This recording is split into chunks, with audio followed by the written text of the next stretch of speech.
we back up? When we fall, we'll try again.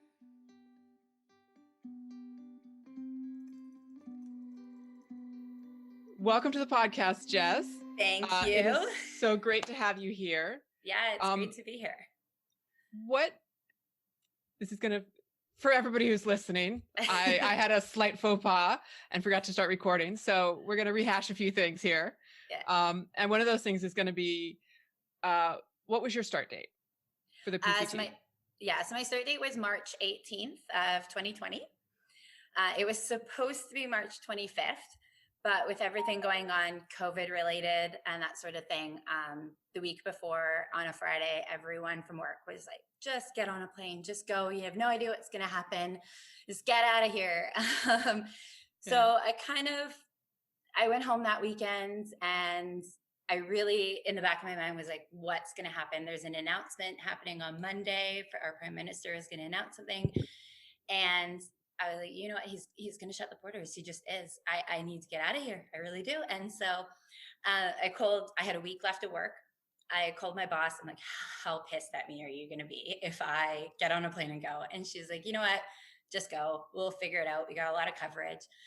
So I did. So Saturday night, I called my boss. I called my insurance adjuster to get all my travel insurance changed. So she was like, you cannot leave until Monday at 9:00 because that's when I can change all your insurance. So don't cross the border until then. Jesus. Yeah. So Monday morning, I'm on the way to the airport. She calls me. She's like, yeah, you're good to go. And so I booked a flight on the way to the airport while I was getting driven there. Wait a second.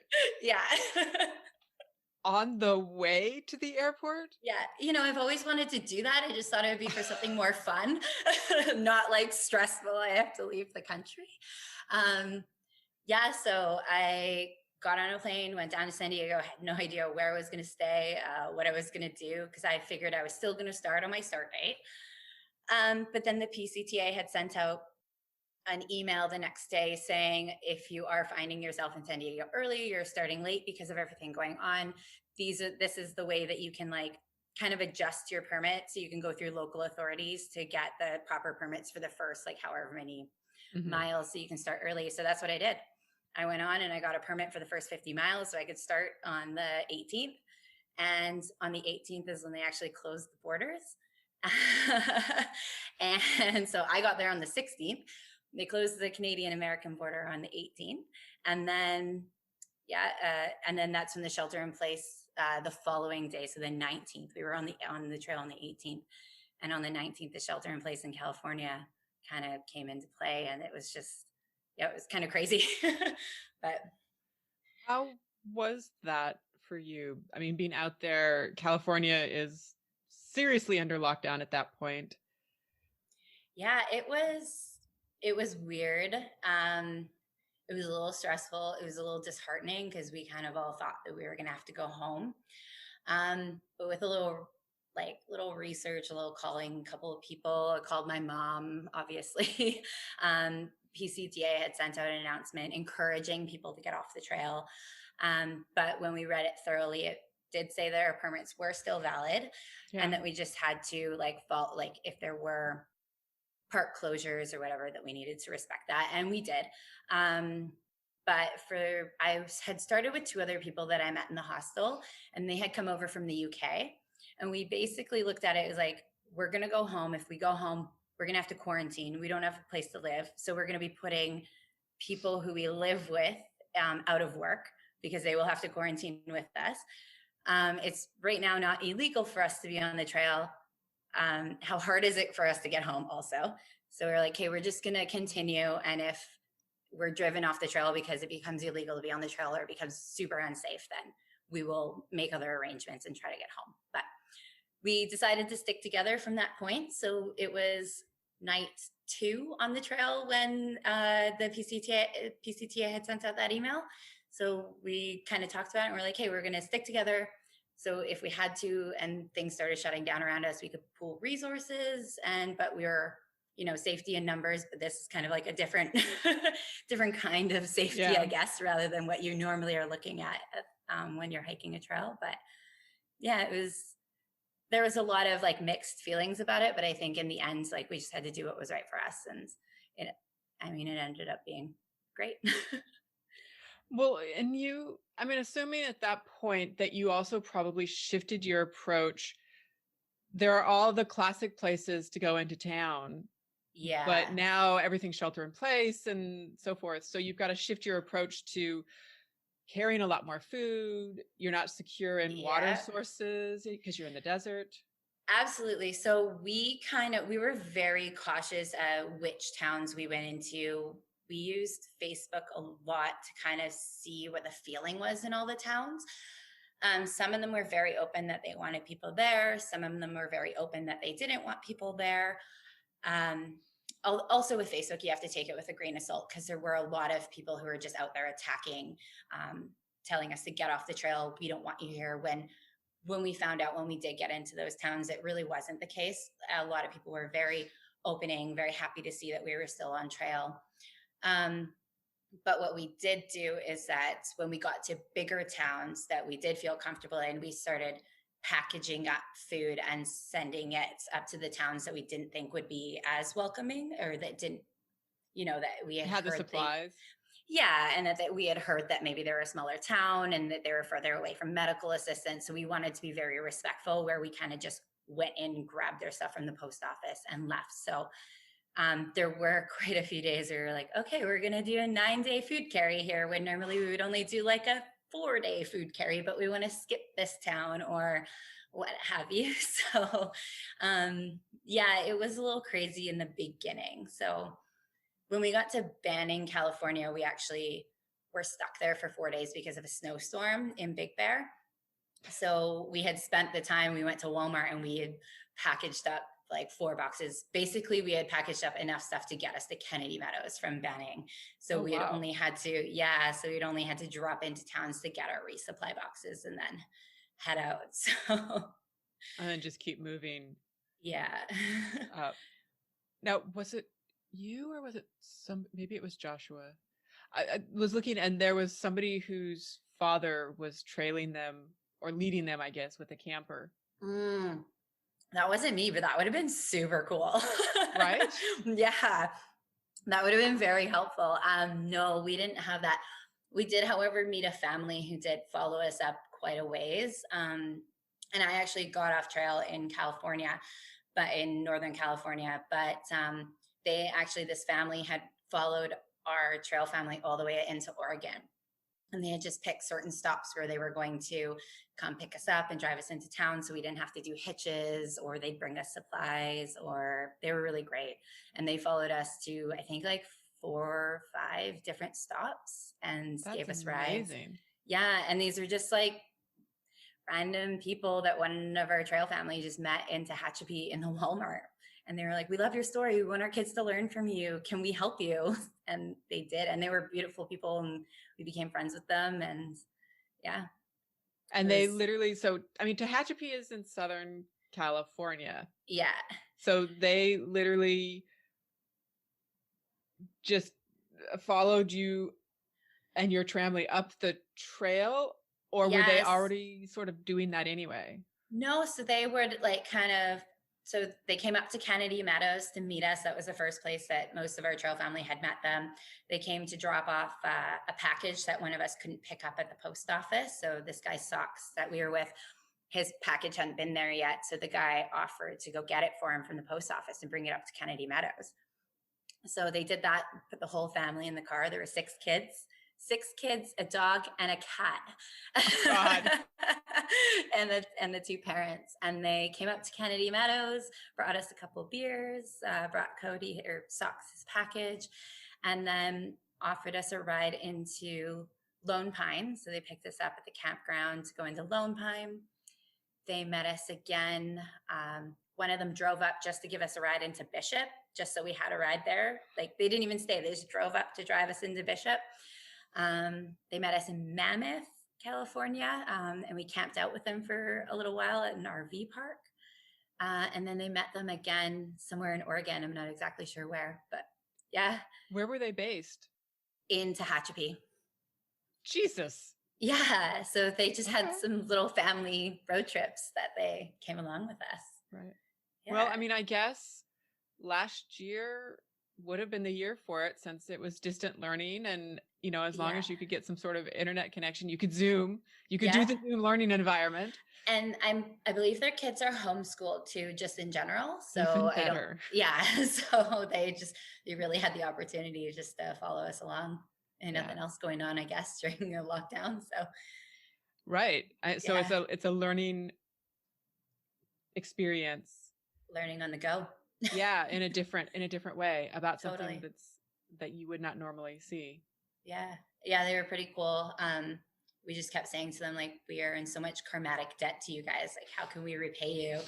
And they just said to us, like, no, our kids love you. They're learning so much from you. Like, how often do they get to meet like 7 to 12, like super cool people that have all these different stories and different backgrounds and are doing something that they can just like idolize almost. So it was kind of neat when they said that to us. It was like, whoa, I never thought of it that way.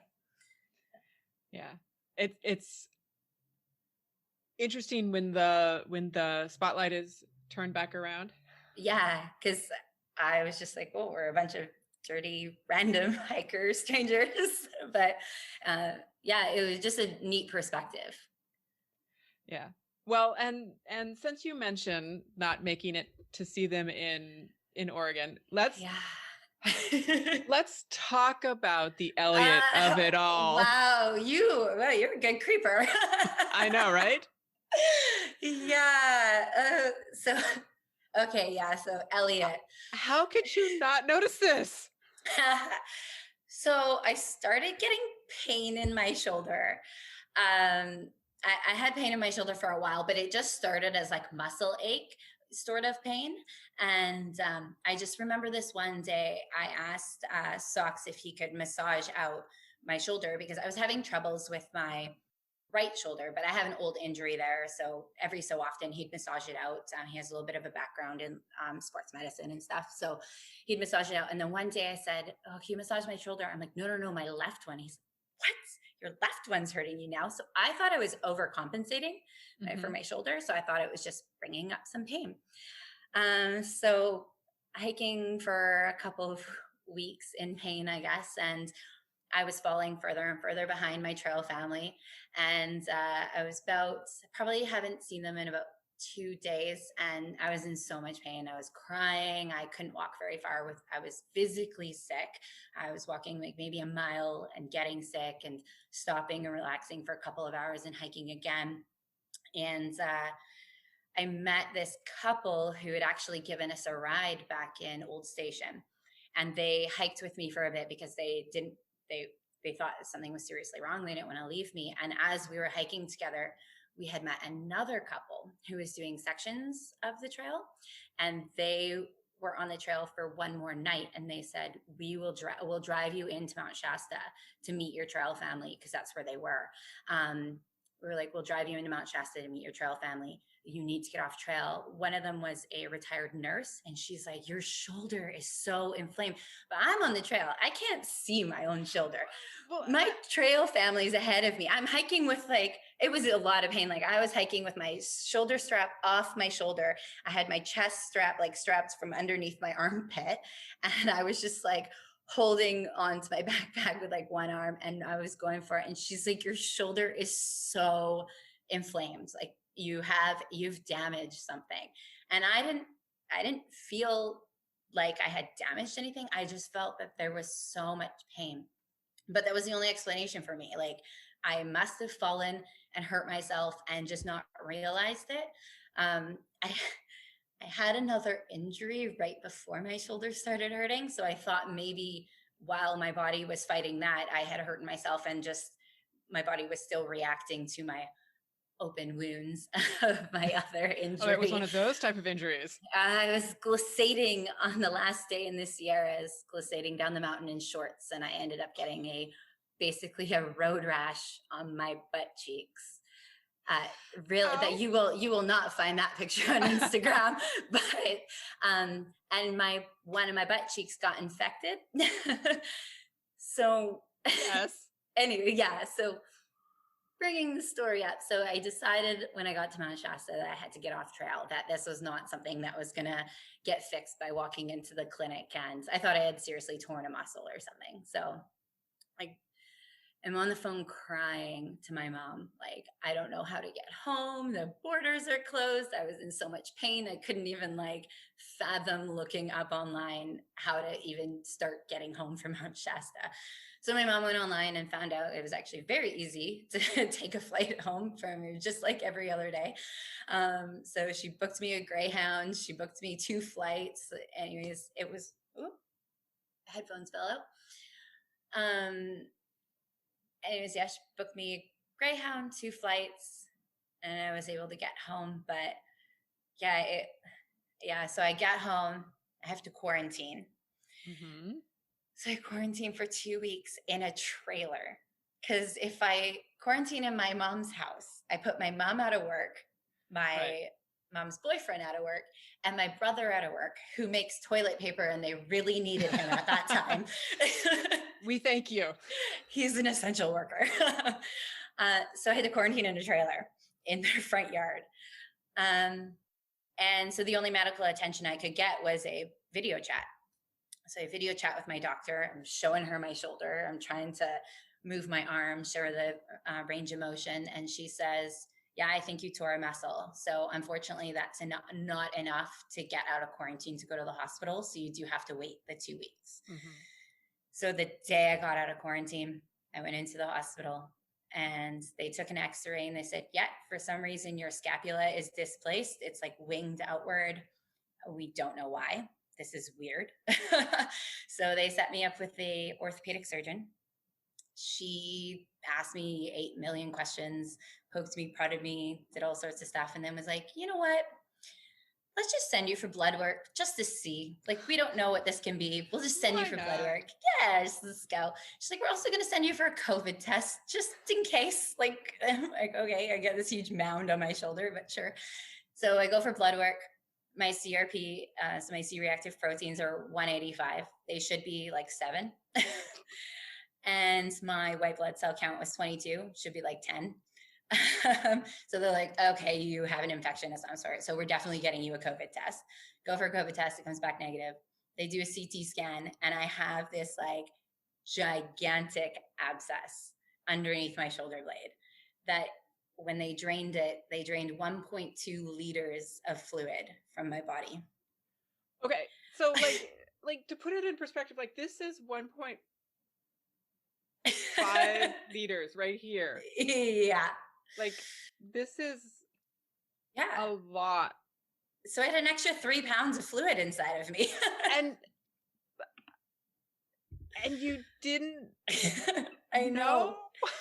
Oh, well, like I also didn't have any I didn't have any physical reaction. Like I didn't have a fever, which thank God, because they wouldn't have let me on an airplane.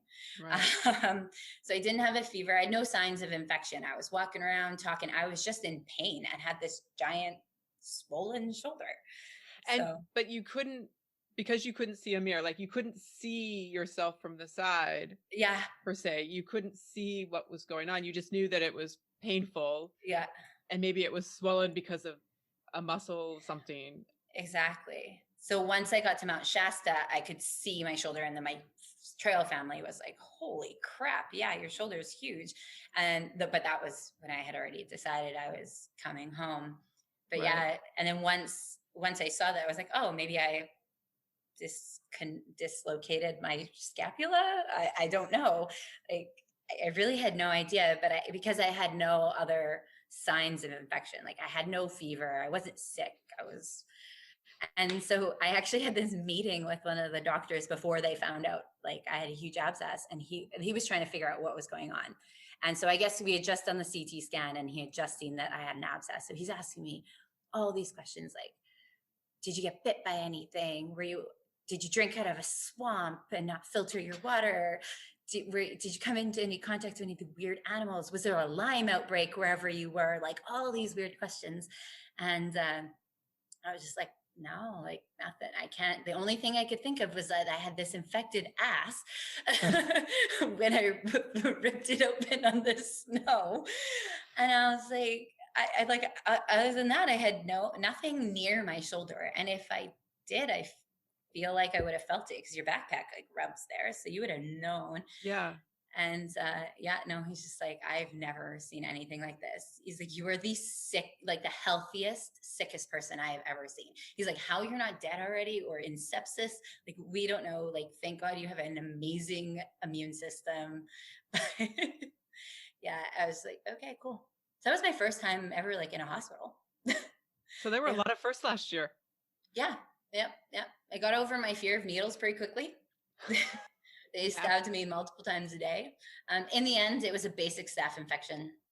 So he's like, I kind of wish it was something cooler, but it really is just something that could have happened to anyone at any time for any sort of bite, scratch, whatever. So Right. But as far as you know, you didn't have a bite or a scratch. It formed and then went wild.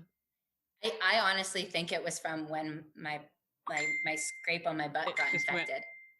Yeah, I think so. They said it was very unlikely, but at the same time, they really had no idea how. They're like, we have no idea. It could be, but it was unlikely that it traveled that far.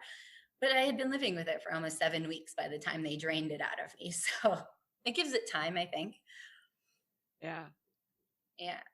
So yeah, So spent a week in the hospital. We named it Elliot. That's why we named the abscess Elliot. That's why it says Elliot shoulder. That was a little bit of a painkiller induced. My mom's friend said it must have been my twin absorbed in the womb. And I was like, oh yeah, we've already named him Elliot. And it just kind of was a little spiral from too much pain meds. It just grew from there. It did. So the story of Elliot. Yeah. Rip Elliot 2020. Exactly. When you were glissading and ripped your ass open, your butt cheek open. Yeah. I take it got infected just because you didn't have anything to treat it with, or like it's road rash, basically. Yeah, pretty much. It was pretty big. It was pretty much an open wound until, so this was going into Kennedy Meadows North that this happened.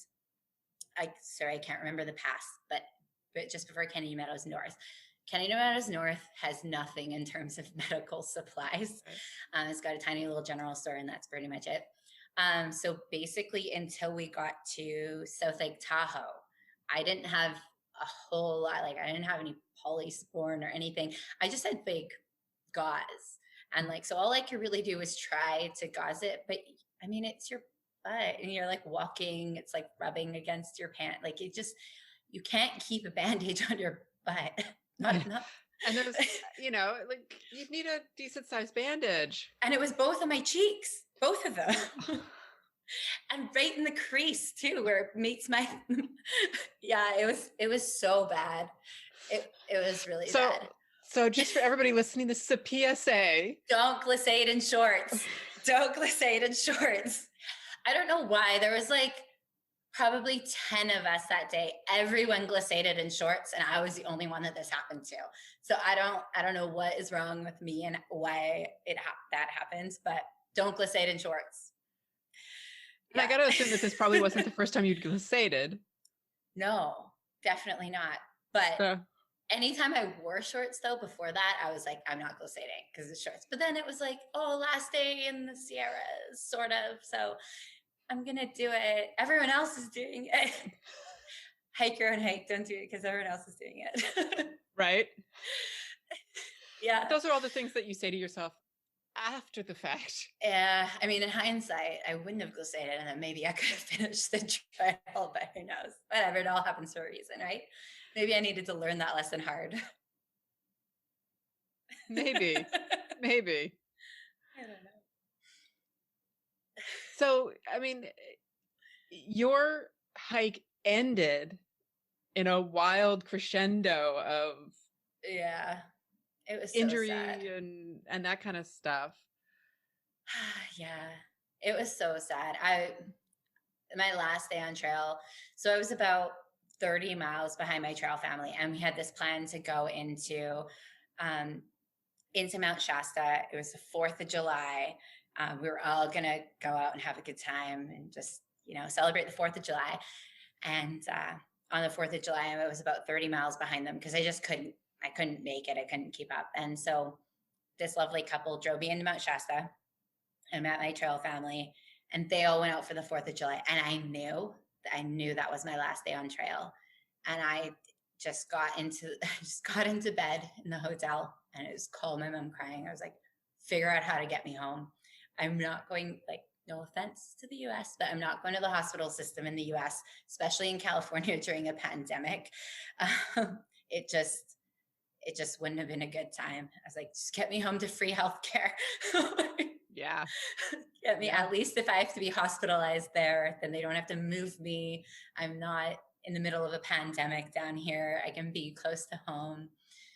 No one could visit me because pandemic, but I was at least a block away from my house. But yeah, it was pretty sad. So I got to Mount Shasta on the 4th of July, and I got a flight out on the 7th. So my trail family took an extra 0 day and stayed with me until the 7th, which was really nice. So we stayed in town and we had some good home cooked food and hung out and had some good times. And then I got a ride to Weed, California to catch my greyhounds from a trail angel. And then he turned around and gave them a ride back to the trails. Nice. Yeah. So how did you process all of that? Not very well. I was in a lot of pain when I got home. So I did a lot of sleeping. I was in my trailer. It was really kind of crappy to see everyone else's posts from the trail and all that sort of stuff while I was stuck in quarantine and couldn't even do anything, let alone be on the trail. But my trail family kept in touch. They sent me pictures. We video chatted once when they were having a coffee break on the mountain. So that was really nice. It was nice to stay connected. And then after I got out of the hospital, I actually had a PICC line. So I had to be on IV antibiotics for 24 hours a day for another 28 days after I got out of the hospital. Wow. So I had a tube that went into my arm all the way to the top of my heart. So just so I could dispense antibiotics, and this sweet fanny pack with a bag of antibiotics hooked up to me 24 hours a day. But I was feeling better. So when my trail family finished the trail on August 27th, because I live in Vancouver, I was able to actually go and hike into the northern terminus and see them on their last day. So that was so cool. I know I didn't get to finish the trail with them, but it really brought this sense of closure. It kind of brought it full circle. That was really cool. It was a really neat experience. I was still hooked up to IV antibiotics, and I was hiked in that 8 miles. I brought 2 friends with me. We loaded our backpacks up with beer and food and fresh vegetables, candy, chips, cupcakes. It was Sox's birthday. So we brought cupcakes with candles for his birthday and growlers full of local beer, and went and saw them. They got there before we did, but we saw them at the terminus and had a little celebration. And then they had to turn around and go back 30 miles. And then we turned around and went back our 8. But yeah, it was kind of cool to get my friends to meet them too, and from my friends from over here to be able to come and see my trail family, who I just basically left them for 3.5 months. Did it maybe not excite them about the trail, but interest them in the trail a little bit, to be there, to see the terminus, to hear the stories of people reminiscing? And yeah, so one of my friends who came with me is basically my hiking buddy over here. She's the girl who I call if I want to go for a hike, or she's the girl who I go backpacking with. We've been friends for quite a while, and we've been hiking together for quite a while. And so for her, it was really cool, I think, to come see these people that I had been hiking with and that she's been hearing about all along the trail, because she'd call me all the time when I was in towns and hear about them or see them on video chats or what have you.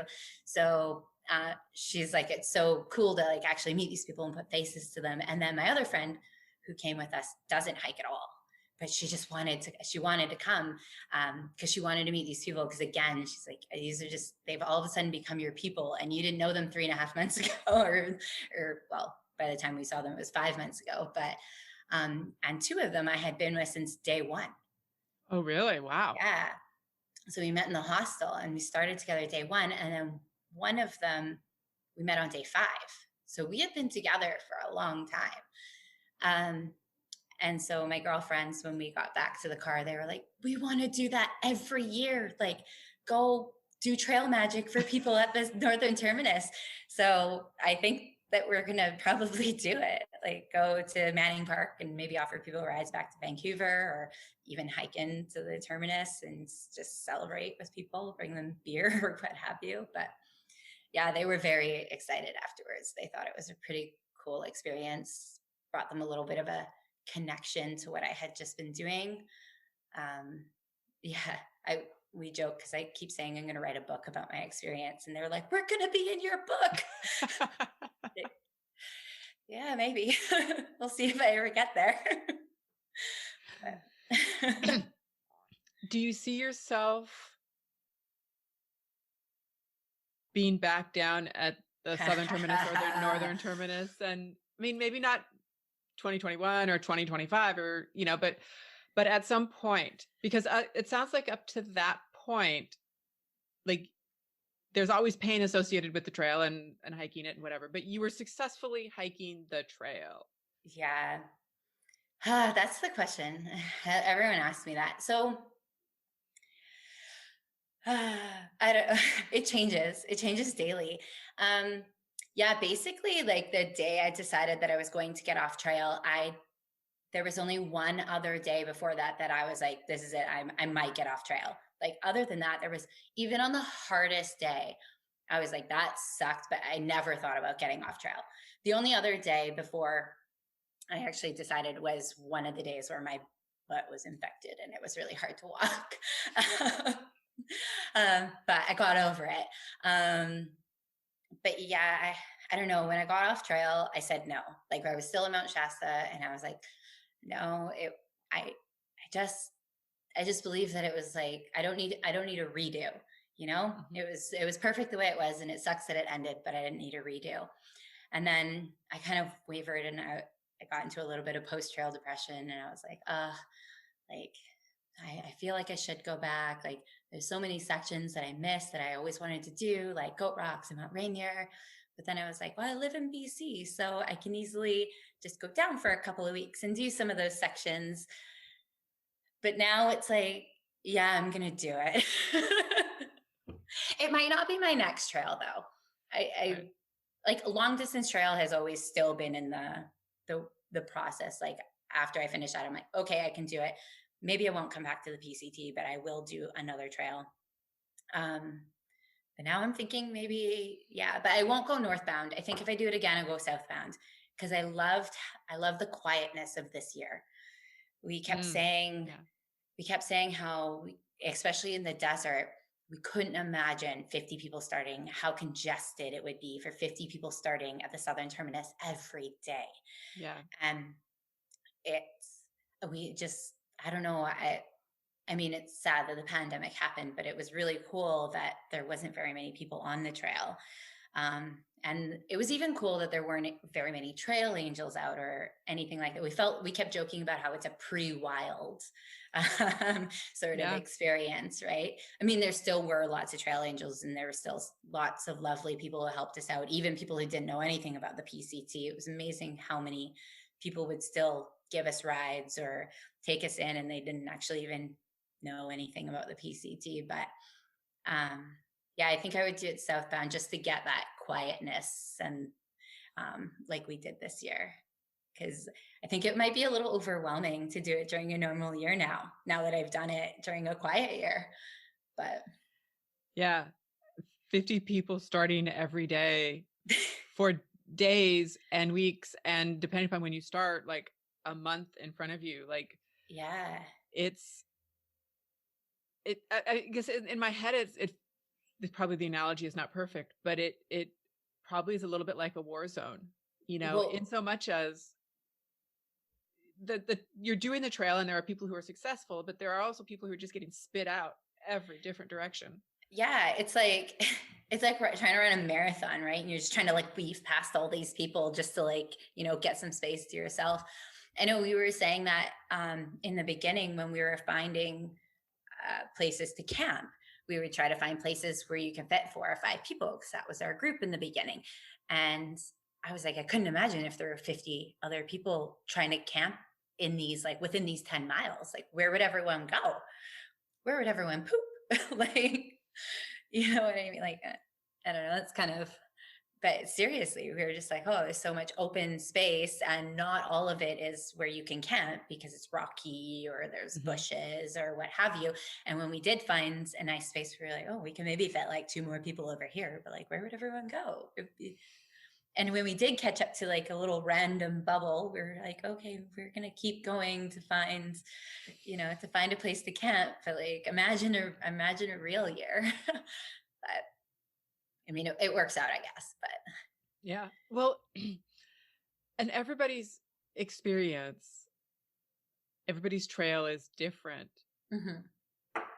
Depending upon the year, depending upon the time, depending upon the week or the day, that you're passing through things. Totally.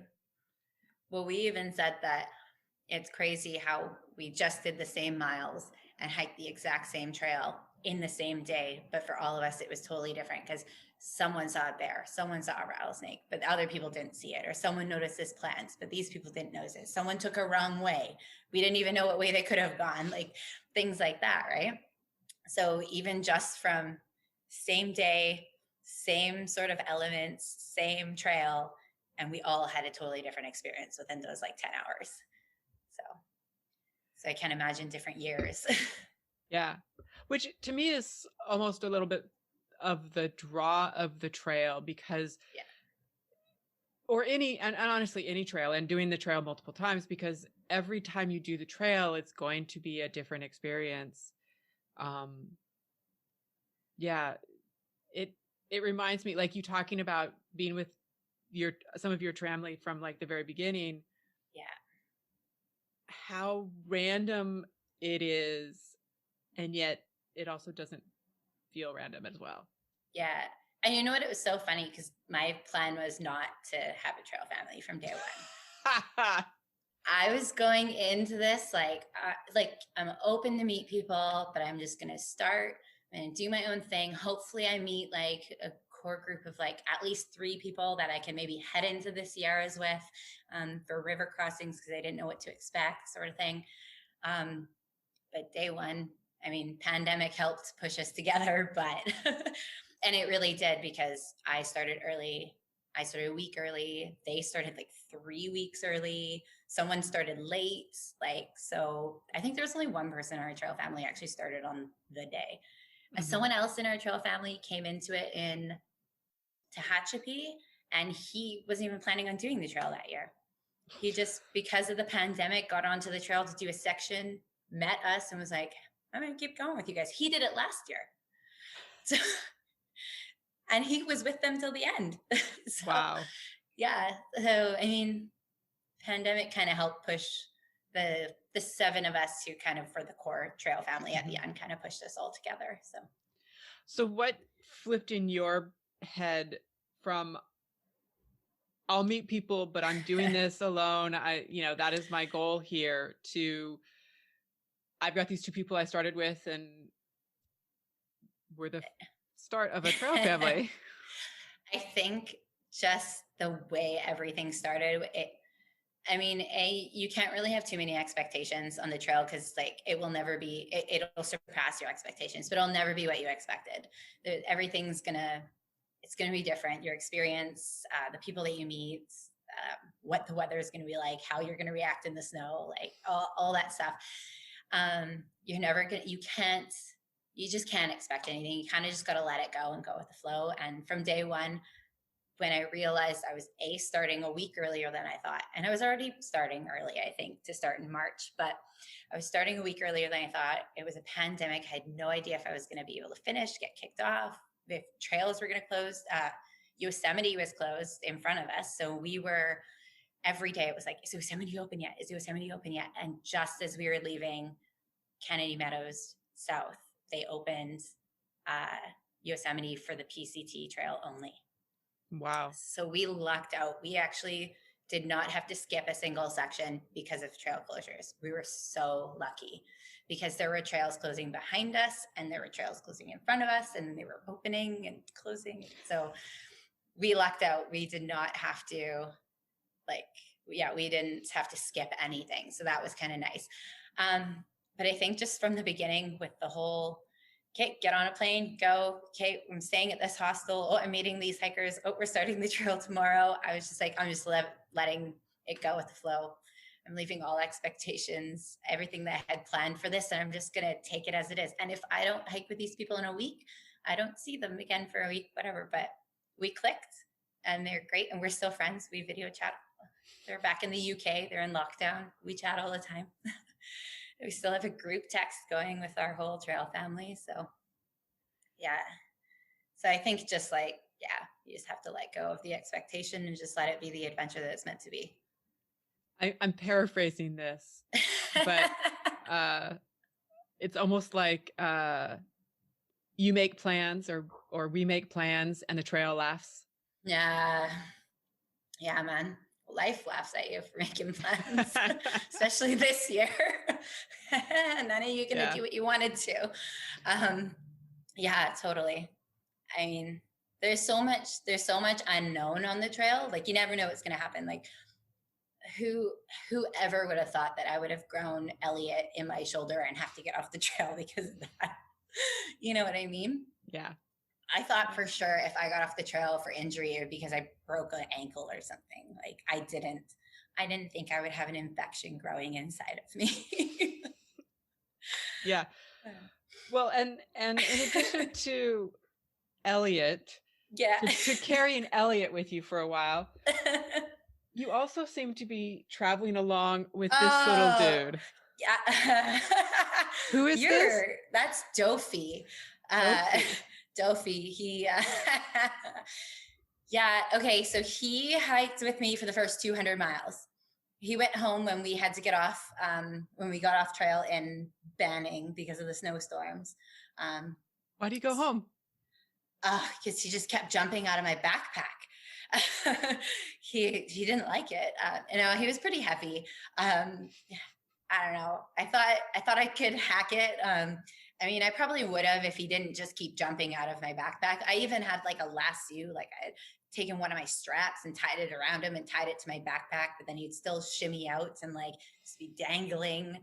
He was very difficult. He was fine until we got through the snow in San Jacinto. He just, every time I post hold, he like flipped out of the backpack. So he broke his hat off when we were in, oh God, where were we? Julian.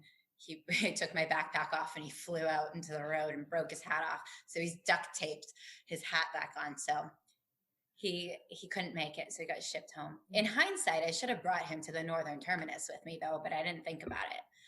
But yeah, he's my traveling gnome. So he's been to Hawaii. He's been to Mexico. Took him to Sunshine Coast when I lived there. He's been hiking with me. He went hiking in Alberta. And so, but that was his longest. He made it 200 miles. So, and then he went home. Yeah. Yeah, that was Dofi. Yeah, people made fun of me for him, but people also really loved him. So I can imagine. Yeah.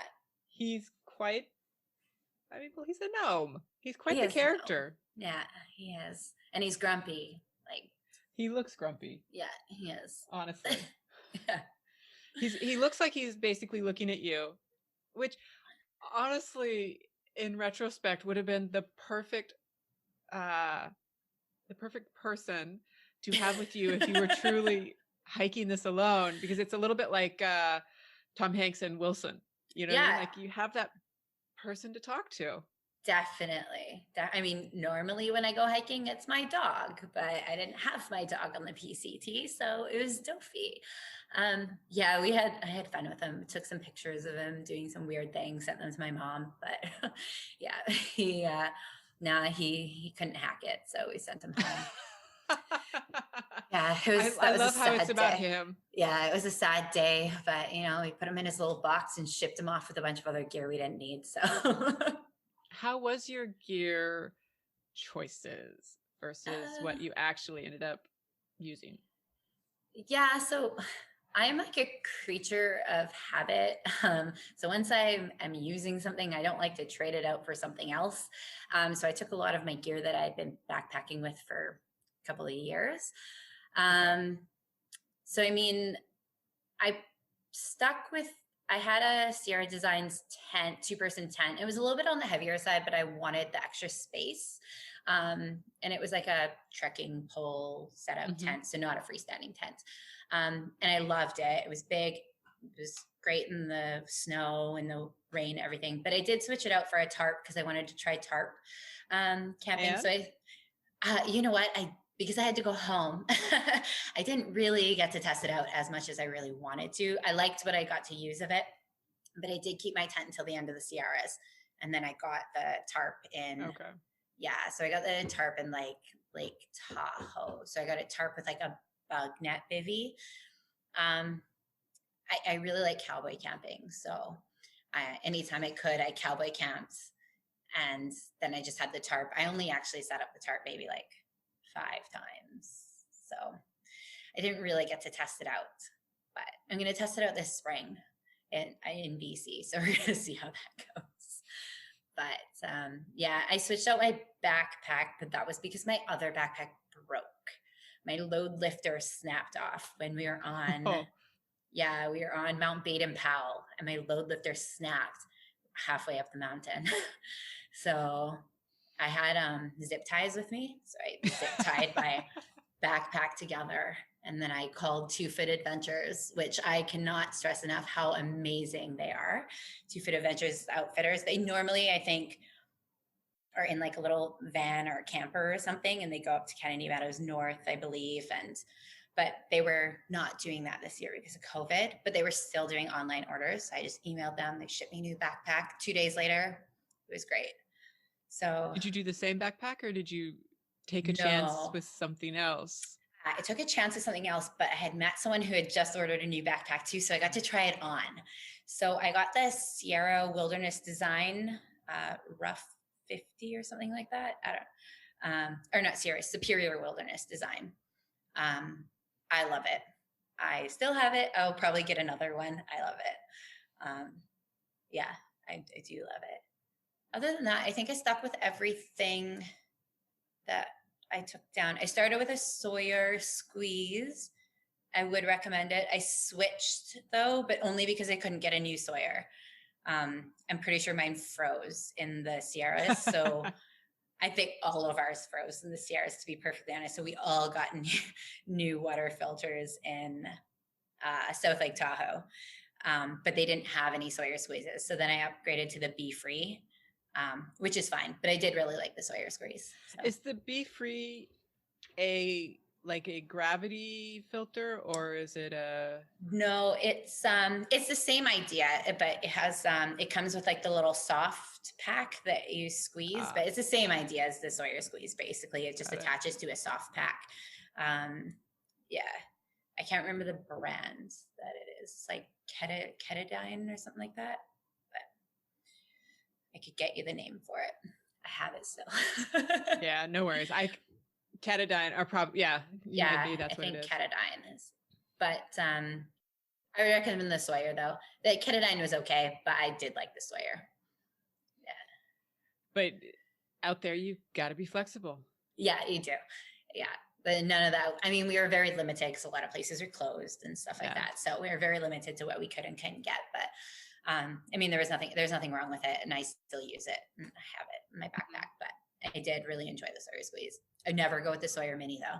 I didn't have it, but we watched this guy struggle for so many miles before he upgraded. Socks he had, and he's this big man, and he's like squeezing it so hard just to get tiny little trickle out. And that we just made fun of him for so long, and then he finally upgraded to the Sawyer. It was pretty funny.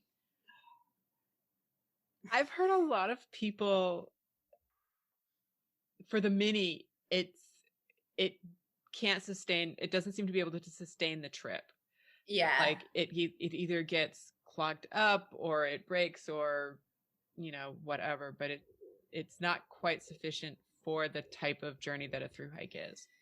Yeah. I mean, I don't have any firsthand experience, but I tell you, it was amusement enough just watching someone else try to use it that I was like, I'll never get that, but I'm sure happy that you have it, because our lunchtime, it provided a lot of lunchtime entertainment watching this guy try to filter water. He kept saying, oh, but I like just taking my time filtering water. You're like, yeah, right. You're struggling right now.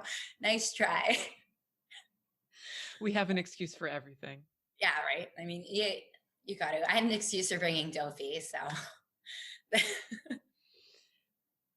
What did people say to you? Like when you pulled him out, like even on the first day? I didn't even have to pull him out. He was in my side pocket, so you could see him.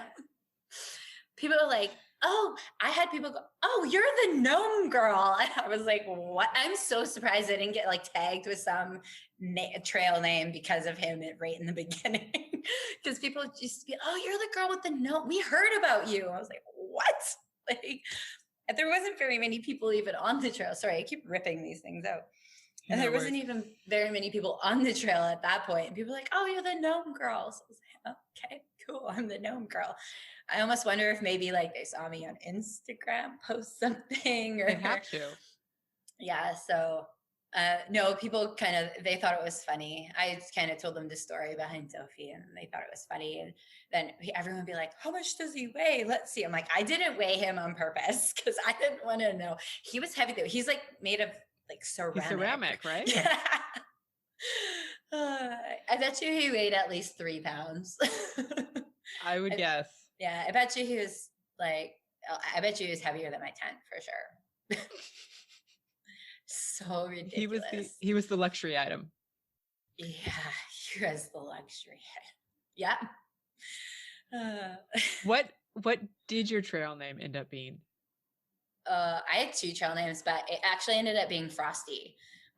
They called me Goats for a while because I'm obsessed with goats. And I told this story during, where were we? Oh, the aqueduct. So it was like that really long stretch. We were night hiking, and I'm telling this story about all these, because there were goats at the beginning that we saw, and I was telling everyone how obsessed with goats I was, and I showed them this video of me crying over not being able to see the goats. It's ridiculous. And so 2 of the guys started calling me Goats, and I was Goats for a while until I ripped my butt open, and then they named me Frosty Buns, and I was like, yeah, I'm not using the buns part. They're like, well, we'll just call you Frosty then. So I got Frosty. I don't know if you can see. I'm Frosty. Yeah, the snowflakes. Yeah. Nice. So that's your tattoo for the trail? Yeah. It's my trail memento. I mean, I have scars to prove it, but I can't see those. So. Yeah. When you look at that tattoo, what does it make you think of? It makes me think of Elliot, actually. Interesting. So I don't know, because I still think that's where he came from. But no, I don't know. It was such a good time out there. So as much as it sucked to leave the trail, I'm so grateful for every experience before the day of leaving the trail, and even after. Like, I'm so grateful for being able to hike in and see my trail family, and to perform trail magic, and just to see all their faces again before they all went home. And yeah. Well, and that's a beautiful segue. Thank you, Jess. To the word that you used in sort of your summarizing the experience seemed to be gratitude. Yeah. Or being grateful. Yeah. I think that, 2020 got a lot of people down, I think. And I was very fortunate enough to be out on this trail and not experience the beginning of the lockdown. And as much as everyone else was experiencing at home, like, we were in the wild for most of it. So we didn't get the social media updates that everyone was getting. I mean, when we got to town, we did, but we weren't watching the news every day or getting a newspaper, or watching social media update and seeing not even just with the pandemic, but all this other crazy stuff that was going on in the world. And we had a no news rule while we were out there. So the only news that we'd listen to is Kit would find ridiculous news stories, like 5-year-old stole parents' minivan to go buy himself a Ferrari, made it a block. I remember that story. Guy gets killed by cow in the UK, something like that. Those are the only news stories that we wanted to listen to. So we called home. We don't want to hear what's happening. The only thing we wanted to know if this border was open or not. But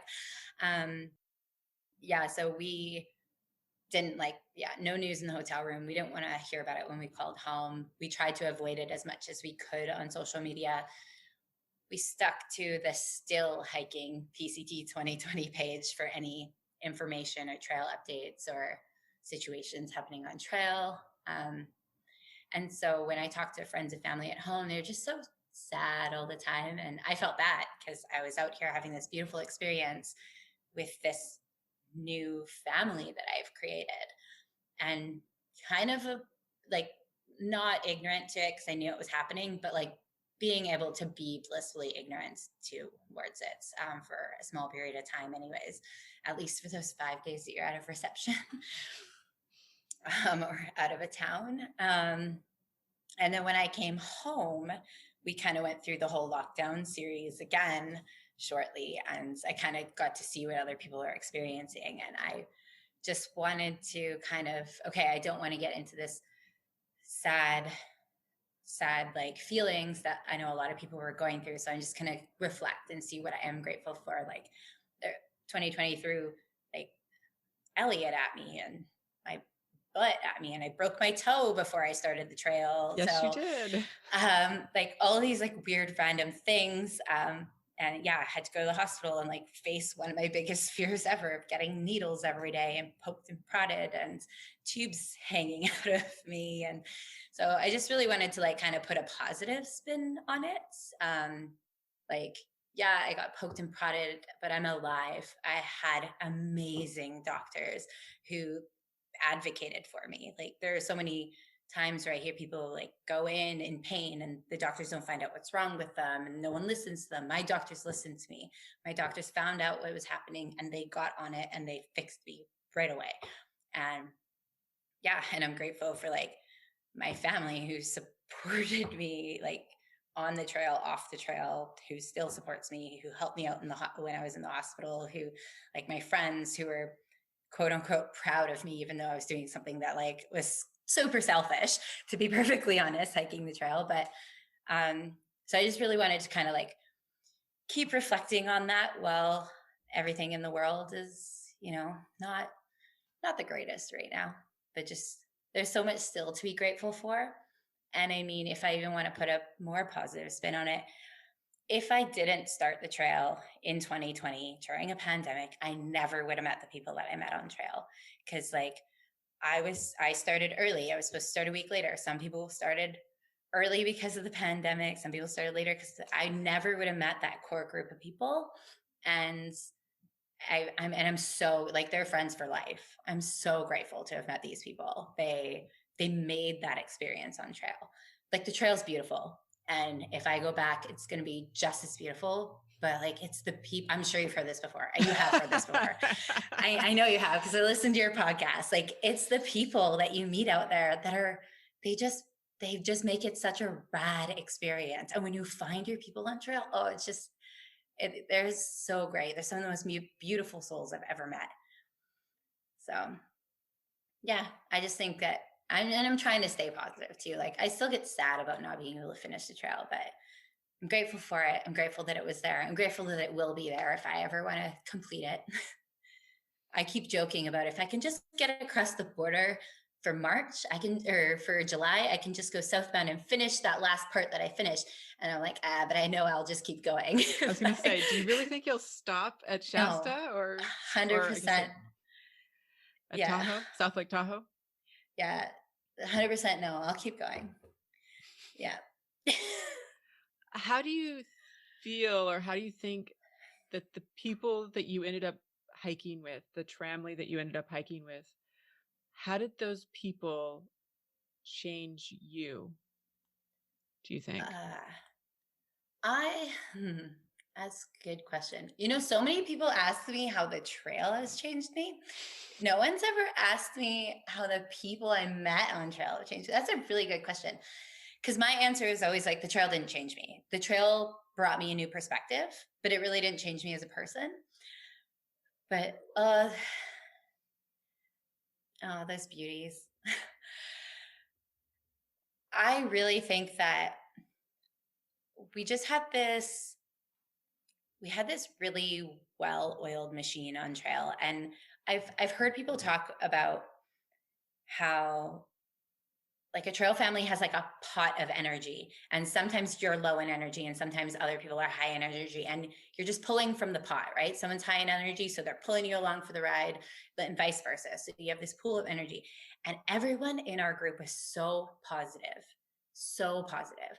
And it just made me think, it made me think I'm generally a really negative person, even though I know I'm not. But because there's so much positivity around me, I'm like, whoa, I'm for once in my life surrounded by so many positive people. Like, I think that in everyday life, you are surrounded by positive people, but there's so much other things to get them down that maybe the positivity doesn't shine as much.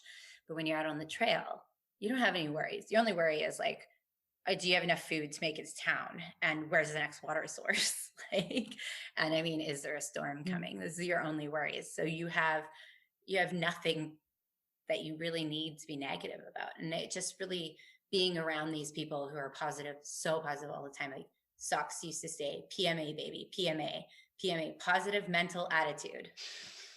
So positive mental attitude. He said it so much on trail, and I try to remember that in everyday life, like just PMA, positive mental attitude. Like, so I think that just being with these people I've tried to bring more of that positivity in my life.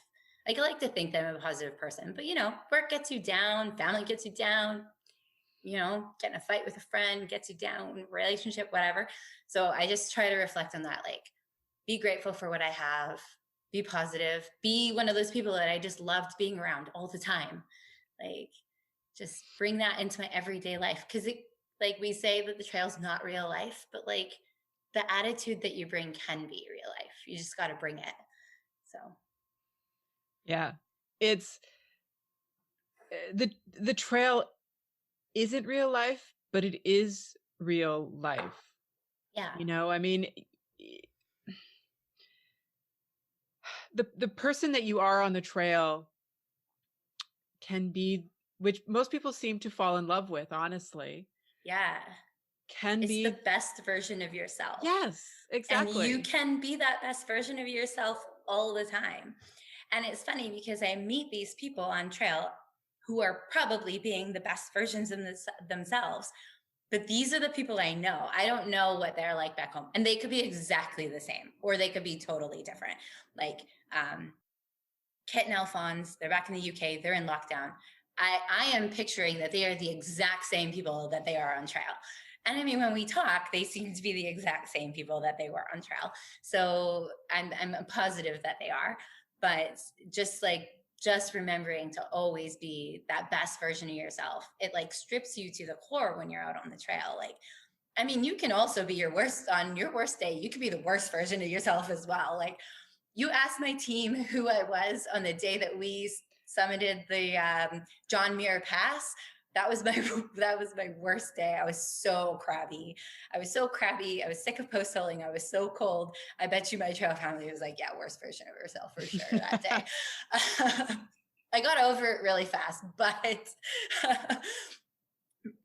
like, yeah, you can. So when you're on trail, you see yourself in that positive light. And like, now I think if you can see yourself and recognize yourself, it might be easier to plug it back into your everyday life. Sometimes all the clutter just needs to be moved away, and for you to be able to see like how happy you can actually be. Yeah. And that does seem to generally be easier to do on the trail. Oh yeah. Because there's nothing like, I mean, there's really limited things that you have to worry about. Or that you're influenced by, or Like you don't have the luxury of like just flipping through social media or online shopping or going into work and, being pissed off because something happened that is out of your control or dealing with traffic or any of that sort of stuff. Like, so. Were you ever out there and thinking how simple this all is? All the time. We literally would wake up and go, wow, we have such a weird life. Like all we do is all we're living with is the stuff on our back. And every morning we wake up and pack it all up the exact same way we did yesterday. And we hike. And like our little family, even if we didn't camp in the same sections together, we'd always have kind of an idea. Okay, so we're going to hike for a few hours and we're going to have a coffee break. Then we're going to hike for a few hours and have a lunch break. So if someone was ahead of us, they would plan where our coffee break would be and they'd write it in the sand, the mile marker. So they write it in the sand or in the dirt and they'd be like, draw a little coffee cup and then write, mile 1300 or 1301 or whatever. So then we'd get there, have a coffee break all together, continue, have a lunch break, keep going, camp, and then we did that every single day. Every day. And we had no worries. We just had to know where we were going to camp. And sometimes we didn't even know that. Know where our next water source was. If we were going to have enough food to make it to town. And if not, do we have to get to town sooner and pull bigger days? Where the next stop is for beer. That was always a big one. But yeah, it's so simple. I'm like, right now I'd be going to the gym. Then I'd be going to work. And out here, we're just doing the same thing over and over, but never seeing the same thing twice. Yeah. Like you're moving on. You're just, okay, we packed up our home. Now we're going to go find another home, pack up our home, find another home. And it's just so simple. And it really just makes you realize how little you actually need to be truly happy too, right? Not just to live, but to actually be happy. You really don't need anything. Like after I got rid of Dofi, like my biggest luxury was my pillow. So. Well, and I think like being in this quarantine time, like I haven't worn jeans in a year. I haven't, you know what I mean? But like I end up wearing the same things over and over again. Mm-hmm. And I look at the rest of my closet and I'm like, honestly, if this was life and, whatever, I could get rid of probably 75% of my clothes and all of the rest of it because I don't need it. Yeah. Well, actually, we were just saying the other day, a girl that I work with, I was like, I have done my makeup twice since March.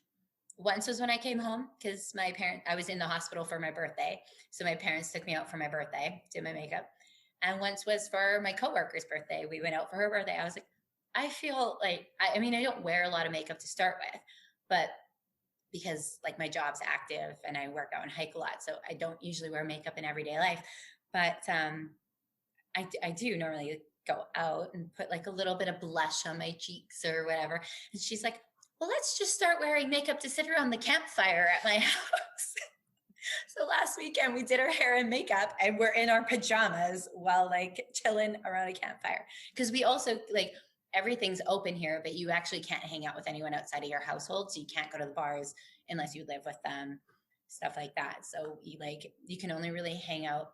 You can't even have social gatherings outside. So you can go for a walk with someone or a hike or whatever, but you're not allowed to like go to someone's house or have a party in the park or whatever you want to do. So we just started doing our makeup to like sit around because we just wanted to feel pretty one day. But change it up. You really don't need it. Yeah. We just felt like, we wanted to do something nice for ourselves. Well, it's funny how, because of what this year has been or became, how that switched. So as opposed to it being something that you have to do every day, to leave the house, whatever. It became something that you got to do that was fun. Yeah. And you guys are having fun with it, with your pajamas around this campfire and that kind of thing. Yeah. So, I mean, it changes your perspective, right? Like, I'm really, like what's important and stuff. So, I mean, not that like doing our makeup is important, but it was fun to do for us. So, yeah, because normally you're like, oh, on the weekends, you're like, oh, I have to go out again. Now I have to do my makeup stuff. And now we're like, we want to do our makeup. We haven't done it in a year. It's a fun job now, a fun task. Yeah, right? We're just, we'll just do our makeup to Snapchat each other. I don't know. Exactly.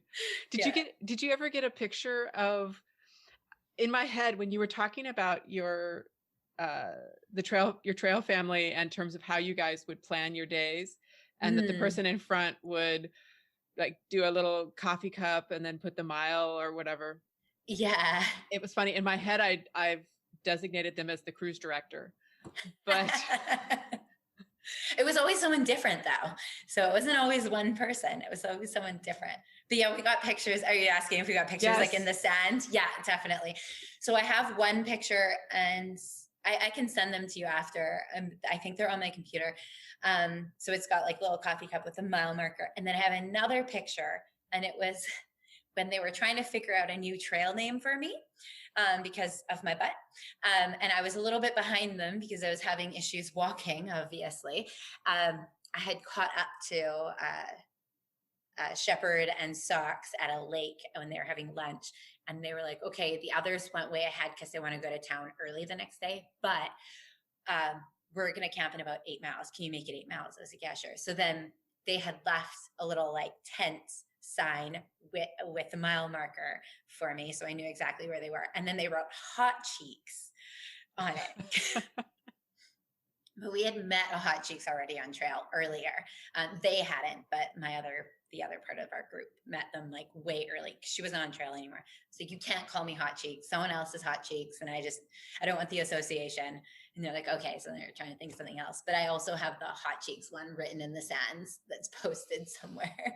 So I can send you both of them because I would love them. Yeah, they're pretty cute. Yeah. Was anybody else doing the little pictures in the sand type of thing? So it's funny because in the desert, there was someone doing little like notes and stuff in the sand for obviously their group. And then way later, we found out it was Socks and the guys that they were with, but they were ahead of us and we hadn't yet caught up to them. So randomly, we were telling this story about how we saw a note in the sand that says, burgers close at 5. And I was like, and we're on this hilltop in the desert. And we're like, what the hell does this mean? Burgers close at 5. And then we realized that there was a malt shop a little ways ahead that sell burgers. We didn't go there, but we didn't realize this until later. And so we're telling this story because we were joking because we were racing with someone behind us, like having little friendly competitions.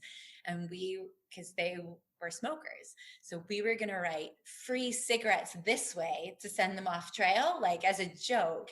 We were talking about that. So we're discussing this. And Socks goes, I wrote that. Burgers close at 5. He's like, that was for Rapunzel, or to make sure that he knew we were going to the malt shop and it closed at 5. And this was like hundreds of miles after we had been hiking with them. We were like, but we weren't with them yet. We hadn't met them yet. So Cody was really the one who was like right in the sand. They were the only other ones we saw writing notes in the sand. But then we found out all these notes that we were finding were from him. Yeah. But after this episode, other people will probably start doing it as well. Yeah, I'm sure people do, but there were just so few people in front of us that we didn't really see. Yeah, we were one of, because we did start quite early. We were one of like I think there was only like 10 people ahead of us in the Sierras. So there wasn't a ton of people in front of us. So yeah. We didn't see a lot of people. We went long time without seeing strangers. I'm sure for many different reasons in this case. Yeah. I remember this one time it was the day we were going into town. We were going into Mammoth. And so there's a bunch of like other lakes and like trailheads and stuff going into the trail. And I was hiking alone. There was a couple guys ahead of me and like some of our group behind us. And I'm hiking along, and then I like stopped to get a snack out. And then there's this guy who I don't know. Like, it's just a random hiker, and he's got a backpack on. So he's obviously doing some sort of like overnight hike or whatever. And I hadn't seen a stranger in like 5 days. And it felt like so much longer. And I literally could not talk to him. He must have thought I was the biggest idiot. I was like, hi. And he's like, hey, where did you come from? I was like, mile like 8 something, like whatever mile marker we camped at. And he's like, okay. And I was like, I'm sorry, I'm a PCT hiker. I came from like 10 miles that way. And he goes, oh, okay. So where did you start? I was like, today? Or like Mexico? I started in Mexico. And I was like, oh my God, this guy thinks I'm the biggest idiot right now. I just couldn't put together a sentence or even fathom talking. He's like, okay, well, where are you going? And then I told him, and he's like, oh, okay, yeah, I'm going that way too. And I was like, cool, well, I'll see you later. And he's like, yeah, and he was gone. And I was like, I'm never going to see that guy ever again. He just thinks I'm the biggest weirdo. And I'm telling my trail family this, like, no way, you saw a day hiker? Yeah, I saw a day hiker, and I didn't know how to talk. That somehow they just all my words fell out of me. Like, I had no idea. It was like seeing a UFO. Yeah, it was so bizarre. Yeah, I mean, there are spots on the trail where obviously you see a lot of day hikers, especially when you're taking passes into town. But I don't know why. It just caught me off guard season, because I was in the dead of the woods. I was nowhere like where I thought there was any like trails coming off the mountain, but he had done like an overnight hike somewhere and was hiking back. So yeah, it was weird. It's like, it's really weird to see people. When we were in South Lake Tahoe, it was the first time everything was like open. And we were like, oh my God, there's so many people. Like, we felt, we just felt like there was too many people. We were overstimulated. Well, and I think that that's a common thing after being on the trail for a while to coming back. Like, everything feels like really poor analogy, but after basically being in my house for most of last year, it's very slow in my house, yeah. So going outside and driving around, it feels like things are moving really fast. Yeah. And that's the trail personified. Totally. Like, even coming home after the trail, it took me a while to adjust to like people calling me all the time or wanting to come see me. I'm like, no. I told, actually, when I came home, I told my friends, just to let you know, I came off trail. I'm going to quarantine for 2 weeks. I do not want to talk about it. I'll call you when I'm ready. And they did respect that. A couple of my friends came over and like brought me coffees or snacks or treats or whatever, because they knew I was quarantined, some painkillers. But yeah, I was just like, I cannot handle all these, like my phone all of a sudden ringing, because no one called me when I was on trail, right? I get little text messages like, hey, call me when you're in your next town. I want to see what's going on. But like, I was just like, I can't handle this. Take my phone away. Yeah. Tell me more about Muir Pass. Oh, that was such a bad day for me. Yeah, it just was like a whole like day of post-holing. This is the worst thing on trail for me, was post-holing. I mean, I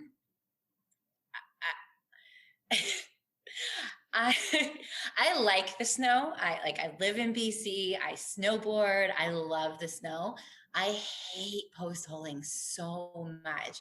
And I knew this was going to be an issue for me on the trail. And I just like, John Muir Pass was like all post-holing. You couldn't see a trail. There were no tracks. It had snowed since the last group in front of us had gone through. So we woke up early, and right away we get to this area where we're climbing up the side of a mountain, clearly not where the trail goes. We're climbing up the side of the mountain, And I'm like, do I follow them or do I just figure out my own way? And there's two people ahead of me. I was like, I'm just going to follow them because I'm not going to be the idiot. It goes a different way and ends up like falling through the snow or something. They made it up, so I can make it up. And I take one step and my foot goes through the snow and into like a fucking river, into a river underneath me. So my whole leg is wet. I'm like panicking. All of a sudden my anxiety level is like up to here. I'm freaking out. There's water underneath me.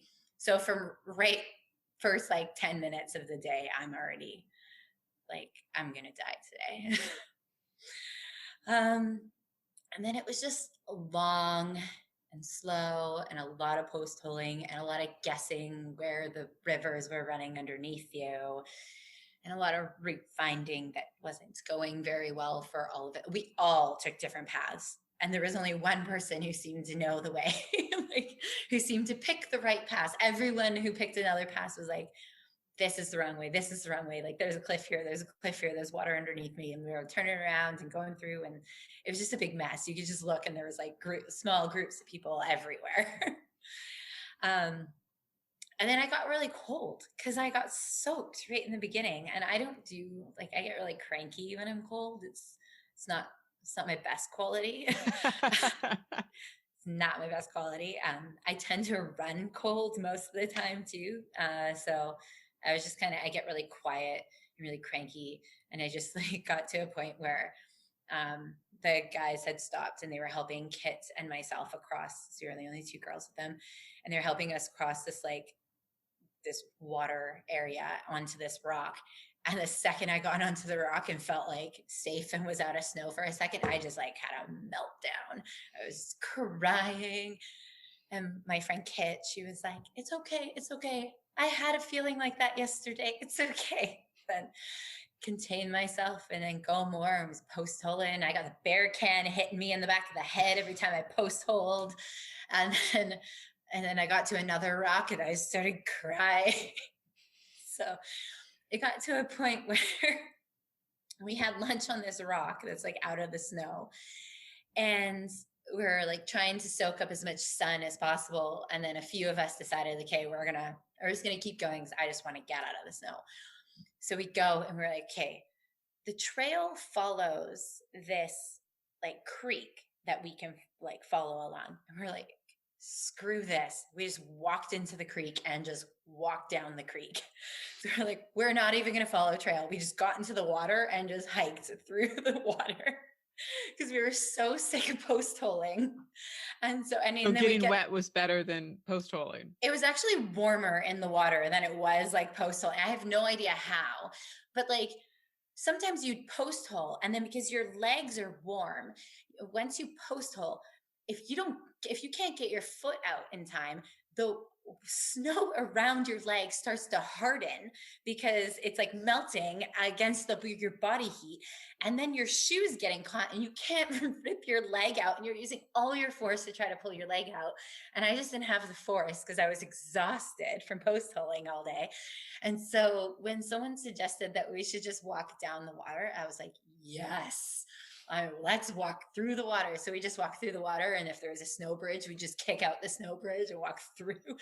And we could see the rest of our trail family like staring at us from this rock. And later they were like, what were you guys doing? Like, we were not going to do that. So they took the snow. We took the water. We got down pretty fast. And I just said to the couple of people who were ahead, it was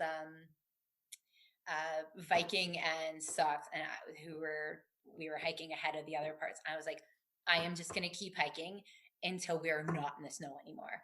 And I was like, we're going down. We're going to go below 10,000 feet. I'm camping below snow today. So I think it was a 16-hour day all around, but we did get up early. So we did get to camp before it got dark, but we got to camp, had a fire. So out of the snow. We were out of the snow. And once we got out of the snow, we took a break and I was like, keep going. We're like, yeah, 3 more miles. So we were like really out of the snow. We were probably about like 5 to 6 miles away from the snow. I was like, I'm just going to keep going. I'm like, okay, I got another 3 miles in me. Let's go. We're doing this. So we made it. The 3 of us made it another 3 miles and the rest of them camped a little ways back, but They got out of the snow too. I Mhm. was just like, I'm done with the snow today. 16 hours in this? No, I'm getting out of it. I am done. Yeah. I tend to get really like snappy too, which is not a good quality when I'm like cold and bitter. I've been hitting the head all day with a bear can. I named my bear can Lucifer. And my trail family doesn't know that. I never told anyone that. I just, every time it hit me, I was like, fuck Lucifer. I hate that bear can. I think that emotion describes it for most people. Yeah. The bear can seems to be the least favorite piece of equipment ever in the history of through hiking.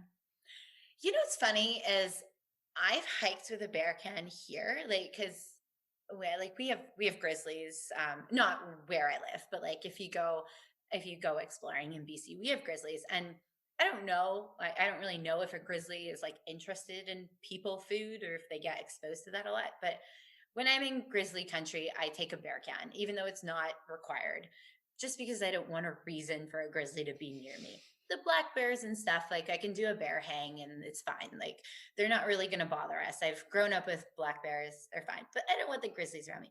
So I actually like my bear can, or I did like my bear can until I had to carry it for 300 miles. And then I hated my bear can. I hate it so much. It still is in my garage. Like I don't look at it. It's in my garage. We're not friends right now. So We're not speaking. yeah, we're not. I'm still on the outs with him, but yeah. John Muir Pass day, that was a hard day for me, but I still did not feel like I was going to get off trail though. So it's good. And when you get to the end of the day and you're like, okay, that was hard, but like I survived. I lived. I'm here. And tomorrow will hopefully be a better day. Tomorrow we're out of snow. So yeah. Well, not really, because you go up and down, right? So yeah, you're not ever out of snow. it never truly ends. I know there was a huge joke. People were like, there's no more snow now. We're not in the Sierras anymore. I was like, yeah, right.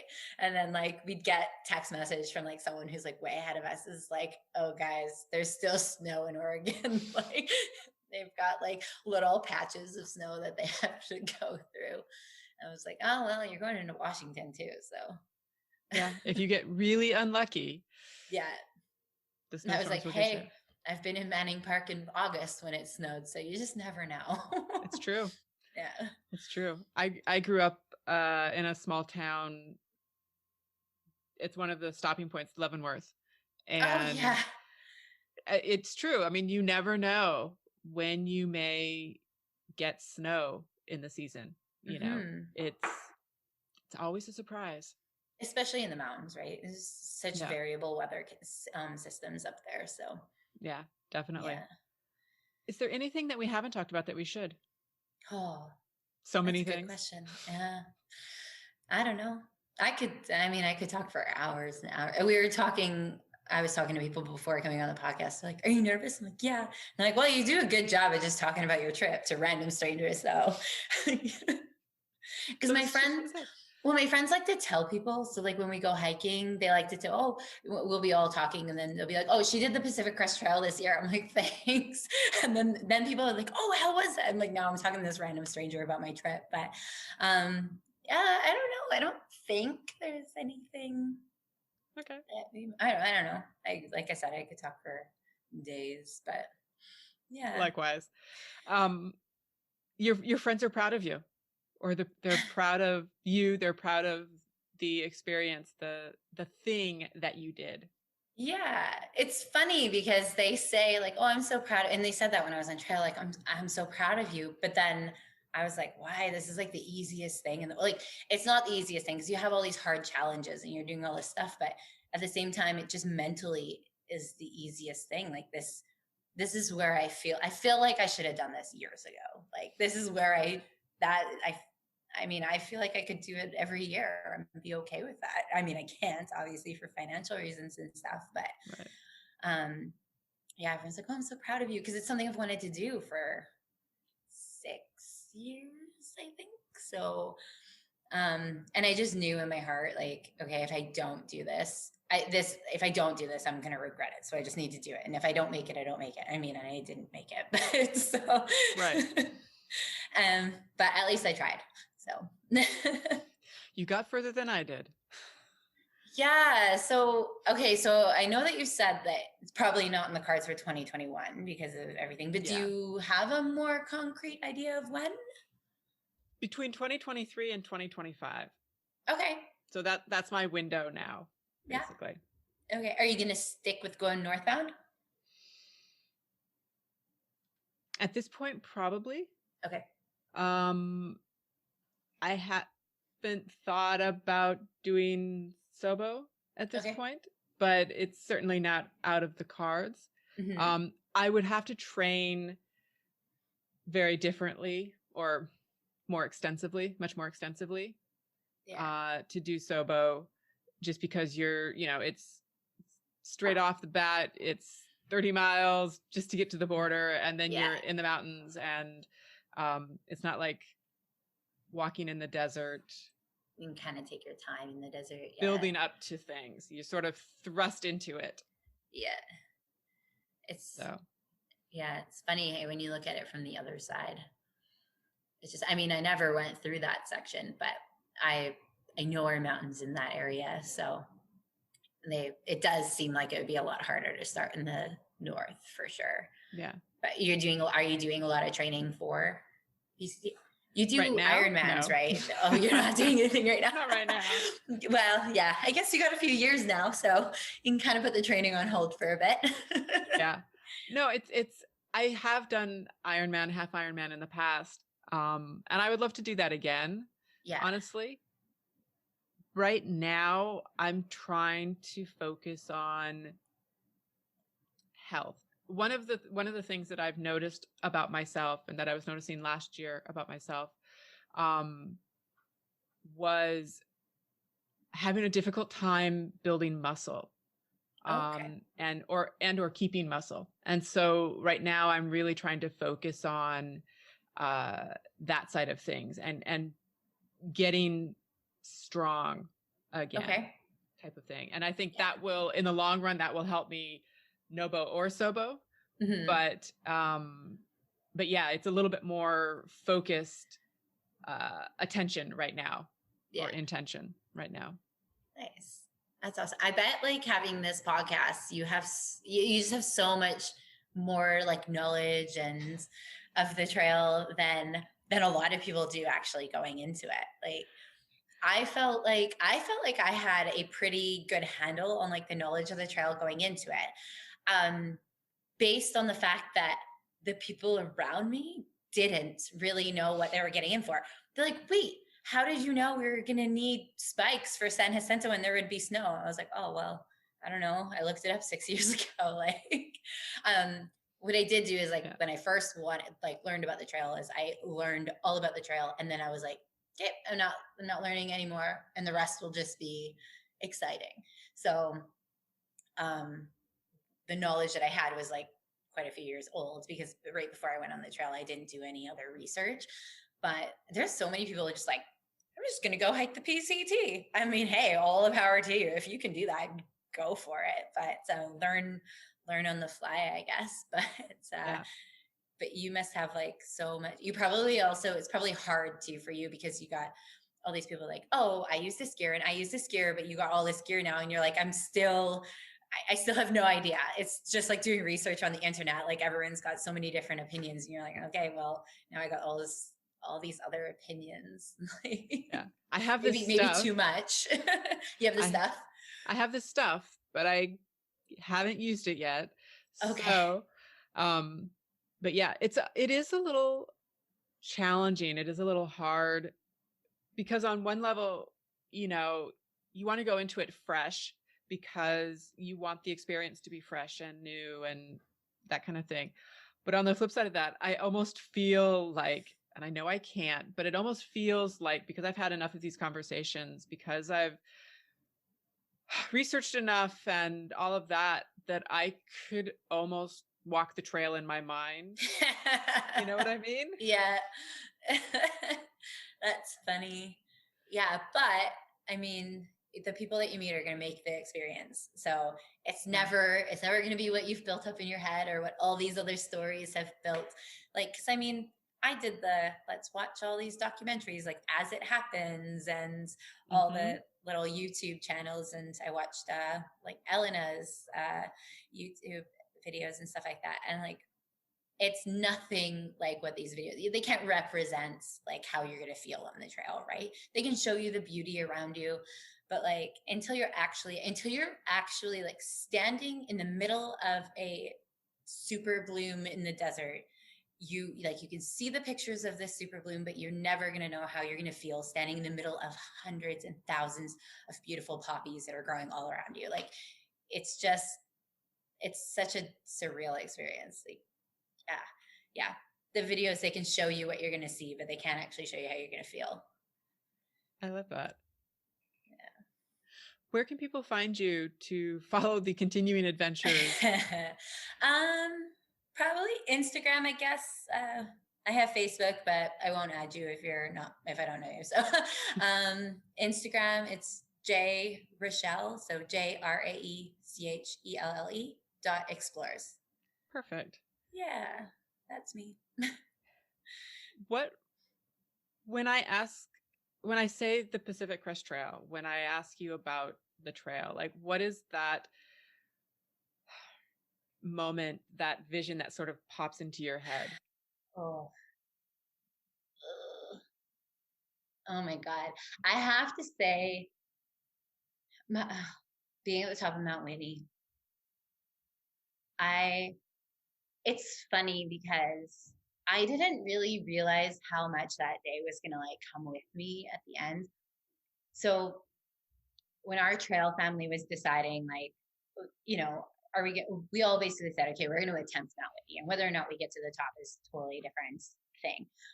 But we had been talking about it, and some people hadn't even heard until they were on the trail, hadn't even heard of like doing Mount Whitney as a side trail or anything like that.